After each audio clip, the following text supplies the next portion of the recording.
I'm Nick Clark. I've been reporting on the environment for Al Jazeera for nearly 10 years.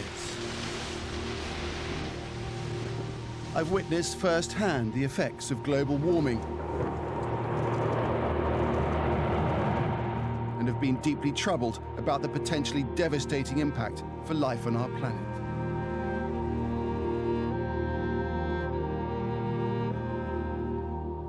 I hoped that somehow the world's politicians would listen to the scientists and tackle the problem head on, but they haven't.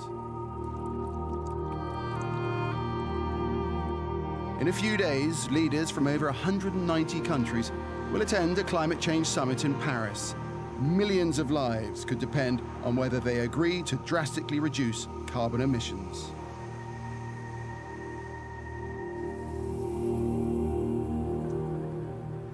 I've come to London to meet a leading climate scientist who says global warming is happening much faster than most people realise. Kevin, how are you? Nice to see you. And you too.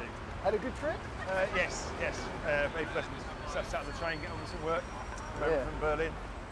Politicians in Paris will be negotiating with the aim of keeping any increase in temperature below a danger point of 2 degrees Celsius. Unless they do, Professor Anderson says global warming will escalate to catastrophic levels. Now, whether it's 4, 5 or 6, there's a lot of scientific uncertainty. What we're saying is a world that is fundamentally different from the one in which we live today. A 4 degrees C temperature world is not the world where we live today. It's like landing on another planet. So where does this figure of 2 degrees C come from? So what's gone on is people have tried to look at what are the impacts at different temperatures of different things around the world. What are the impacts on the rainforest? What's the impact of sea level rise?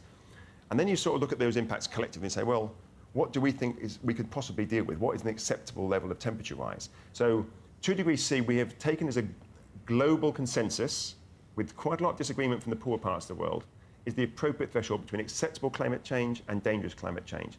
But let's not pretend otherwise. If you're relatively poor and living in more climatically vulnerable parts of the world, 2 degrees C is likely to be dangerous for you, and many people will die as a consequence of a 2 degrees C temperature rise. So when we're talking about 2 degrees C, it doesn't sound much at all, does it? Well, certainly not. If I live in cold, damp Manchester, 2 degrees C sounds quite attractive. But it's a global average, and there are big regional repercussions from that. We'll be seeing sea level rise, increases in the intensity of typhoons and possibly the frequency of those events, problems with water and drought some parts of the year. So Kevin, if there was to be an agreement in Paris that was to keep the temperature increase below 2 degrees C, what would that entail? We would need to make massive reductions, have massive reductions in our energy consumption. Because by reducing our use of energy, which most of it comes from fossil fuels, we reduce our carbon dioxide emissions. At the same time, we would have to have a Marshall-style plan of converting our energy systems from high-carbon energy systems from coal, gas and oil to low-carbon energy systems. And if we put those two together, we've got an outside chance of holding 2 degrees centigrade. So we are talking about profound fundamental changes. Regular use of the airports, regular use of taxis, regular use of largish cars, living in houses that are probably quite big. Some people are having 2 homes, consuming lots and lots of consumer goods that are brought from all over the world by high carbon forms of transport. We will have to significantly change how we do all of those things. So how do we convince people like me and other people who need to fly for their jobs to make the sort of contributions that you're talking about? Well, we think of low-lying islands that are vulnerable to the climate, the Marshall Islands, Kiribati, or the coastal strip of Bangladesh.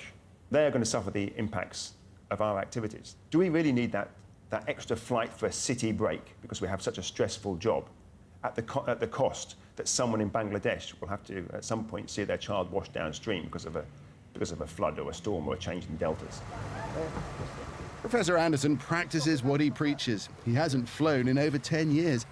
Recently, he even took a train all the way to China for a conference. Now I'm feeling guilty. I'm about to fly halfway around the world.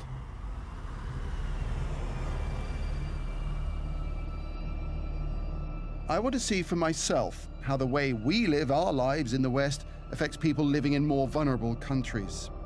This journey will tell an important story, and I hope that's justification enough for this trip's rather enormous carbon footprint.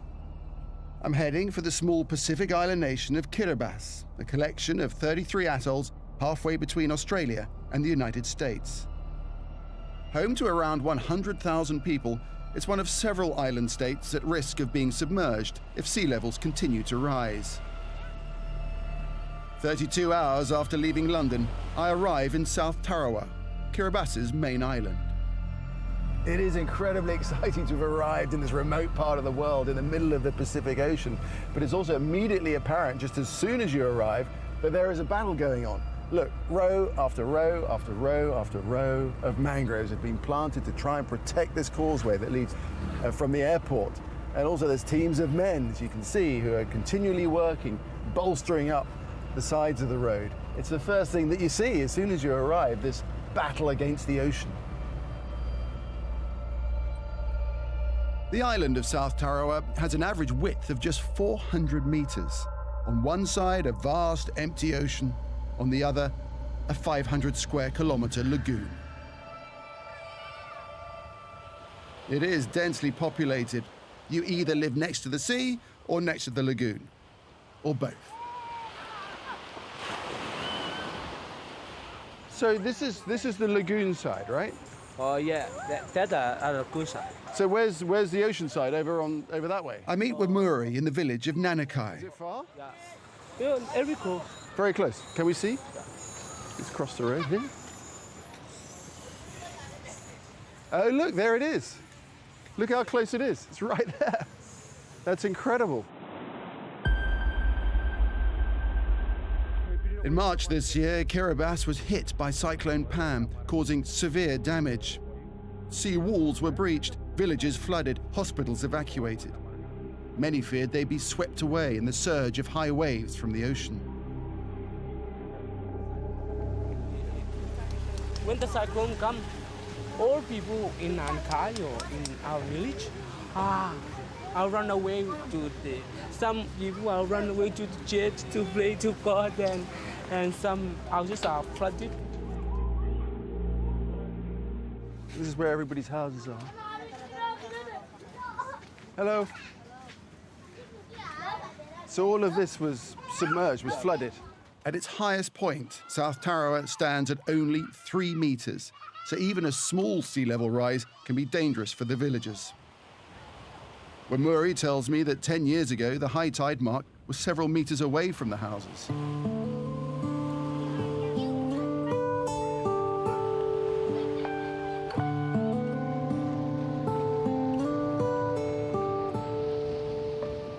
From the water, you can really see how low-lying the island is. There's practically no elevation at all. There's just this lagoon this side, a narrow strip of land where everybody lives, and then more water on the other side in the middle of millions and millions of square miles of open ocean. There's nowhere to go up. There's nowhere to go sideways. There's nowhere to go at all. I arrive at this village, Tebi Kenikora, just after high tide.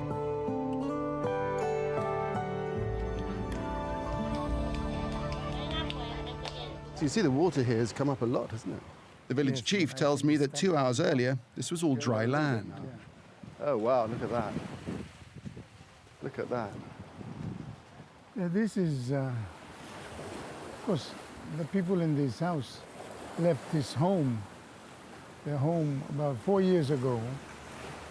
That's when we started to have this opening, breaking wall, because of this high tide. And this area here was dry, was it? It was dry. It was? was? It was 1, 2, 3, 4, about 4 houses. They have moved away. I mean, to me, this looks incredibly high. It's up against the houses. It's coming over the wall here. This is nothing. During full moon, with a wind like this, it will go even higher. There you've got sacks full of sand, I guess, and there's tires there. Those are the sea walls. The people are building it to stop this high tide problem. Araya tells me that before the year 2000, the island had never experienced a cyclone and extreme storms were rare. Now they happen regularly. That's your house over there, right? Yeah, right. You've got the best spot, right? The best spot for the wind For the wind. and the waves.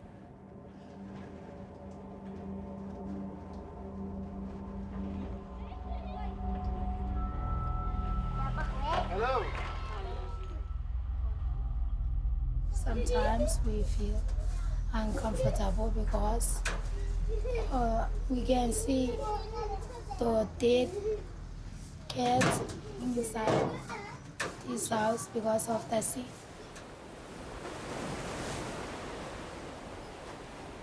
This is right by the sea. Can we go and take a look? Sure. Before leaving, I go to Araya's home to say goodbye. He's lived here for 35 years and has seen the sea rise dramatically in that time. When I was in school, they said that only about this size every 10 years. But I think it's more than that. Most of the children out there thinking that their future would be in some other places. Sad. One of my little granddaughter asked me a question the other day and said, Papa, are you going to build us a boat? A boat for what? When the whole ground is covered with water, we have a place to jump on. But what can we do? Somebody are enjoying what they're doing with gases and all that. Bigger countries, eh? But we are reaping the consequence with our children.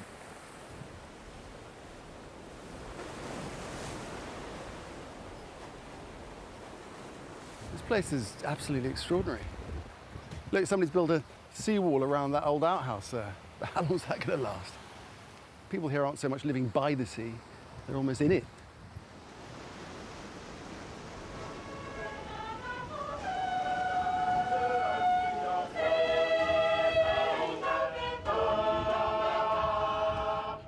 Today, leaders of Pacific nations are attending a conference in Kiribati, a prelude to the upcoming Paris summit. I don't think any other leader in the world, nor in the history of humankind, has ever faced this same situation we are facing in low-lying nations like Kiribati, Tuvalu, and the rest. I find it all very shocking. These heads of state are seriously talking about their nation's very survival, even the possibility of mass migration. I want to know if the president of Kiribati believes his islands can be saved. I visit him in relax mode at home. The water was coming over into the buildings, into our home. If we didn't put the seawall, we would have lost some buildings. And so, but we've got to keep doing this. Even if we have zero emission, we would still be underwater. In order to survive the rising seas, in order to survive the weather, the more severe storms, we have to raise our islands, but we don't have the resources to do it. And so we have to ask the international community to come in on this. All these countries around the world sit around the table and you have this annual meeting of the UN and nothing seems to happen. Who do you think is to blame for this? Governments are made up of politicians, and politicians worry about the next election, okay? And we just had a prime example of this during our recent conference in Papua New Guinea, where the island countries were pushing for a very ambitious, very aggressive stance on climate change. But our bigger brothers, Australia and New Zealand, said, no, it would be so disastrous to our cattle, our farming industry and our industries. It damaged their economy. I said, okay, we understand what you're saying, but what we are saying is not about our economy. We're talking about the survival of our people. I've always referred to climate change as the greatest moral challenge for humanity. Because if these people knew that this is happening to us, why do they continue to do it? I cannot understand it. How can you pretend to be a moral person if you know that what you're doing is hurting people on the other side of the world? Because I am talking about real people, people that I know, that are close to me, and I really hope, and I must believe, that we have to deliver the solutions. It would be so disastrous to be able to say, no, I used to be from that land which is no longer there. It would be a terrible crime to our grandchildren.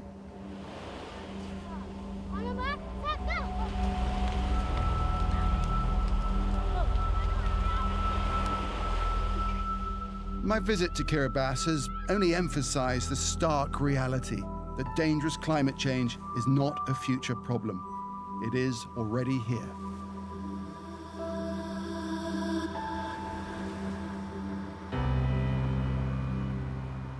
Many believe it's not just poorer countries that face climate disaster if the politicians in Paris don't deliver. I'm in the United States to meet a scientist who's taking exceptional measures to try and make something happen. You know, I'm really looking forward to meeting up with Jim Hansen. He's such a renowned figure in the world of climate science, perhaps the most renowned. And now he's suing the American government. And why is he doing that? How bad can things be?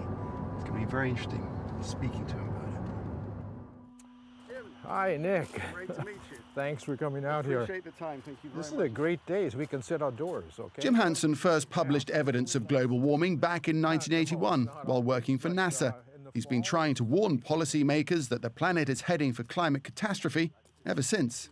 They seem to think either that the scientists are exaggerating or else, you know, the effects are going to be a century or so away, and so we don't really have to worry about that. So what do you think it is that's prevented governments doing what they should be doing to protect the planet?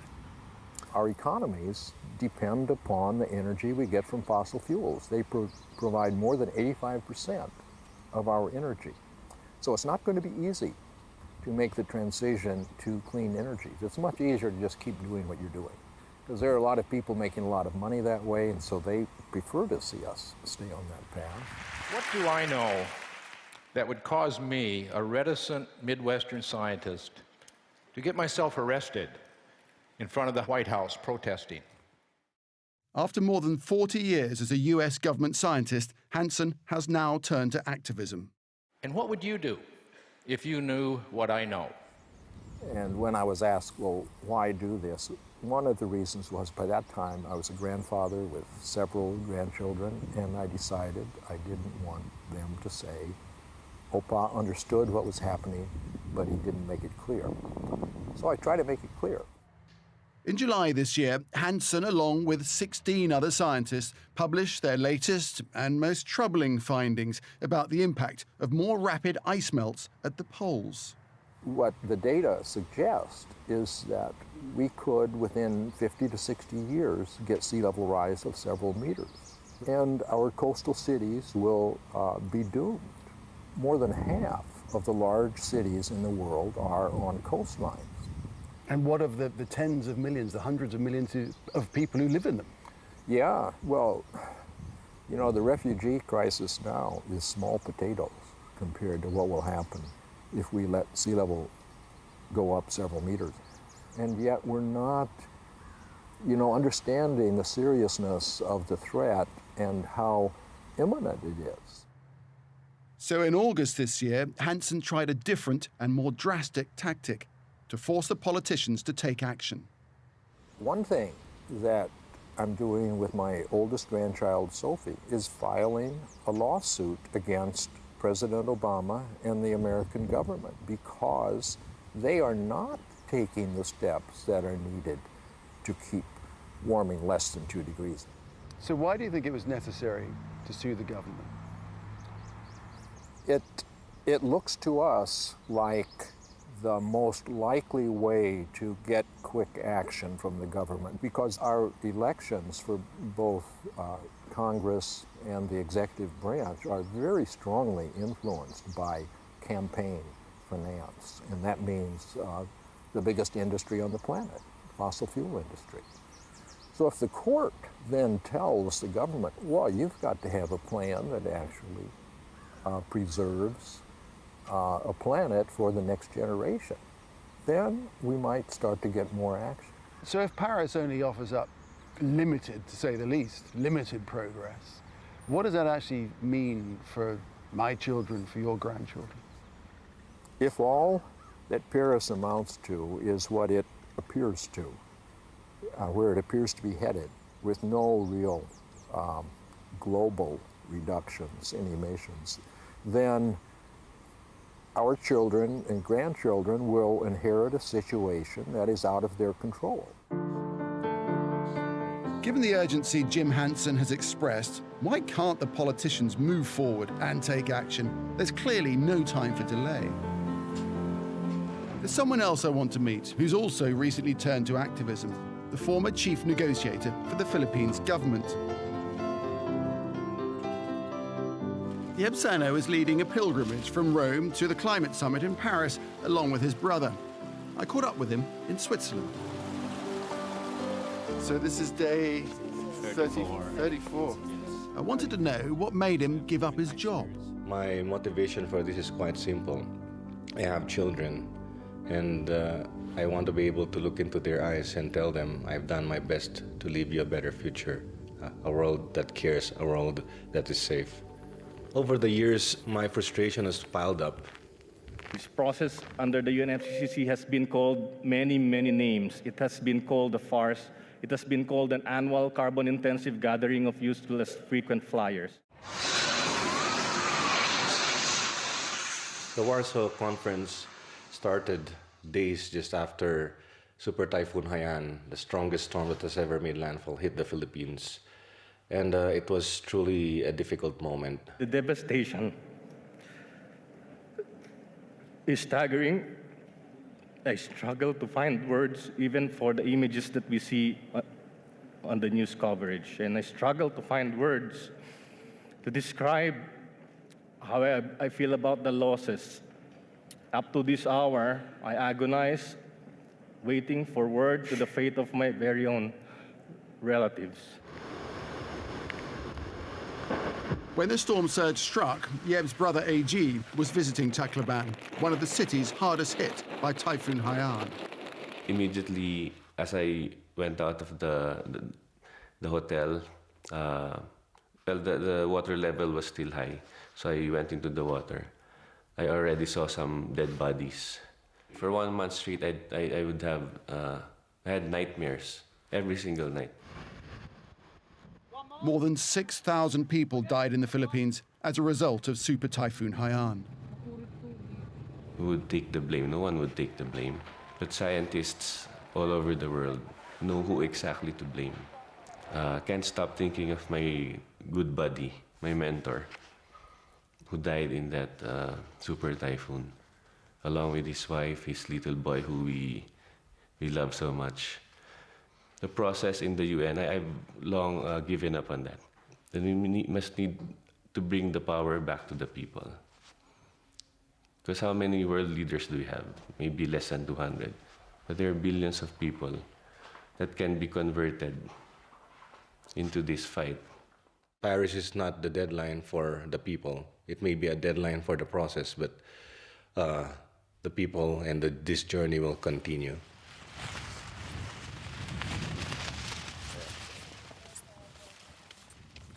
And there they go.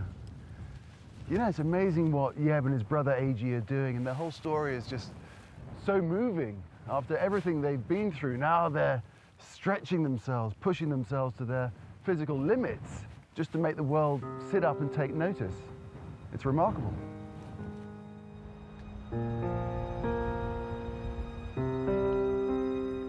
The Paris Climate Summit begins in just a week's time. So far, the combined national commitments to reduce emissions will not keep our planet under the dangerous 2 degrees threshold. It's worrying and it's frightening.